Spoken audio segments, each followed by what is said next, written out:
राधे राधे। स्वागत है आपका अपने आध्यात्मिक चैनल शुभम करोति कल्याणम पर।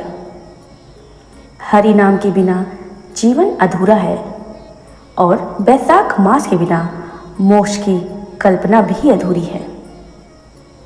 आज हम प्रस्तुत कर रहे हैं बैसाख मास महात्म्य का 26वां अध्याय। एक ऐसी अद्भुत कथा जो पापों का नाश करती है और पुण्य का सागर खोल देती है।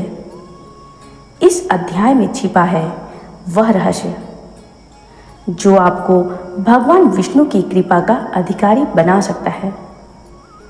वीडियो को अंत तक जरूर देखें, क्योंकि अंत में हम आपको बताएंगे एक विशेष बैसाख मंत्र जो आपके जीवन को बदल सकता है। श्रुतदेव जी कहने लगे कि शंख ऋषि और व्याघ्र उस सर्प को देखकर इस प्रकार बड़े विस्मय से पूछने लगे कि तुम कौन हो और किस पाप से इस योनि को प्राप्त हुए, और अब किस शुभ कर्म से तुम्हारी बुद्धि शुद्ध हुई और अकस्मात तेरी मुक्ति हो गई। मुनि शंख के इस प्रकार पूछने पर पृथ्वी पर दंडवत गिरकर सिर झुका और हाथ जोड़ कहने लगा कि मैं खुर्शीद मुनि का पुत्र रोचन नाम वाला प्रयागराज का ब्राह्मण था।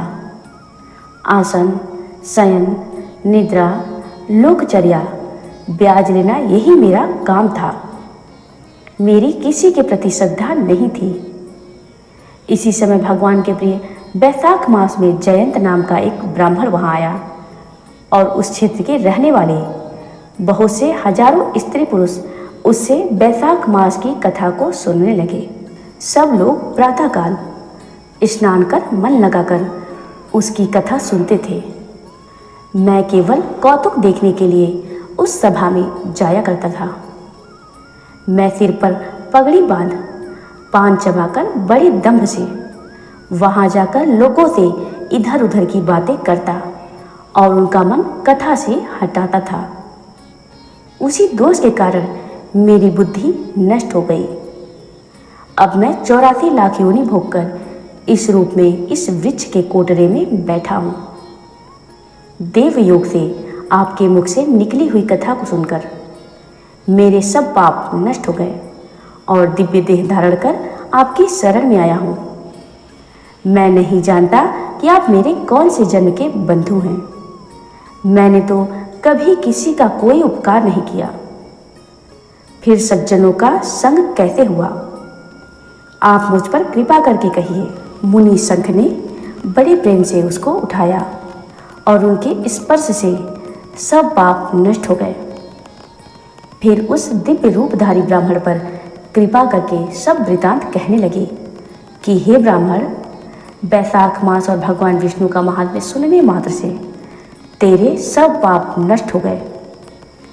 तू क्रम से अतिवाहिक लोकों को जाकर फिर दरसाड़ देश में ब्राह्मण के घर जन्म लेगा और वेद शर्मा नाम से प्रसिद्ध होकर सब विद्याओं में निपुण होगा। प्रत्येक जन्म में तुझे जाति स्मृति रहेगी और तुम संपूर्ण इच्छाओं को त्याग कर बैसाखोक्त विष्णु के प्रिय धर्म को करोगे। निष्प्रिय गुरु भक्त और जितेंद्रिय होकर उस जन्म में सदैव भगवान की कथा सुनने में तत्पर रहोगे और इस प्रकार सिद्धि को प्राप्त हो जाओगे और सब बंधनों से मुक्त होकर दुर्लभ मोक्ष पद को प्राप्त करोगे। डरो मत, मेरी कृपा से तुम्हारा कल्याण होगा। जो किसी प्रकार श्रद्धाहीन होकर भी भगवान के नाम का स्मरण करता है, वह भी निर्मल होकर मुक्त हो जाता है। जो श्रद्धापूर्वक जितेंद्रिय होकर सुनता है, फिर उनका कहना ही क्या। जो कोई भक्ति से अथवा द्वेष से भी कथा आदि कहते या सुनते हैं अथवा भगवान की उपासना करते हैं, वे सभी मुक्त हो जाते हैं।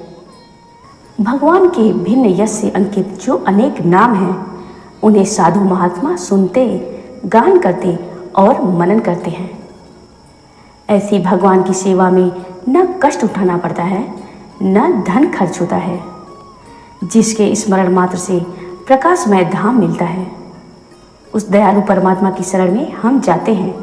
तुम भी उस नारायण की शरण में जाओ, वैशाखोक्त धर्म के कार्यों को करो, इसी से भगवान तुम पर प्रसन्न होंगे। ऐसे कहकर मुनीश्वर चुप हो गए। व्याघ्र को देखकर वह दिव्य पुरुष मुनीश्वर से कहने लगा कि महाराज, मैं धन्य हूँ, आपकी कृपा से मेरे पूर्ण भाग्योदय हो गए हैं। आपने मुझ पर बड़ी कृपा की, जिससे मेरी यह दुष्ट योनि चली गई। ऐसा कहकर वह परिक्रमा कर आज्ञा ले स्वर्गलोक को चला गया। जब संध्या हो गई तो शंख मुनि व्याघ्र सहित रात्रि को वहीं ही रहे और शंख मुनि भगवान के अनेक अवतारों और इतिहास की कथा सुनाते रहे। प्रातः काल में ब्रह्म मुहूर्त में उठकर शौचादि क्रिया से निवृत्त होकर सूर्योदय से पहले ही स्नान कर संध्या वंदन और तर्पण आदि करके व्याघ्र को बुला उसके सिर पर प्रोक्षण कर वेद से भी अधिक शुभदायक फल देने वाला राम 2 अक्षर का मंत्र जपने के लिए बताया। मुनि शंख कहने लगे कि हे व्याघ्र, विष्णु का नाम अनेक पापों को दूर करने वाला है। मुनि शंख कहने लगे, हे व्याघ्र, तुम निरंतर राम नाम का जाप करो, यह संसार के सब बंधनों को काटने वाला है। श्रुतदेव जी कहने लगे कि जूते दान करने से ही व्याघ्र को कितना दुर्लभ ऋषित्व प्राप्त हुआ। जो कोई इस पापनाशक कथा को सुनेगा, उसका संसार में फिर जन्म नहीं होगा। जो व्यक्ति वैशाख मास में भगवान माधव की पूजा करता है, वह करोड़ों यज्ञों का फल प्राप्त करता है। तो यह था वैशाख मास महात्म्य का 26वां अध्याय। एक ऐसी पुण्य कथा जो आत्मा को शुद्ध करती है और जीवन को दिव्यता से भर देती है।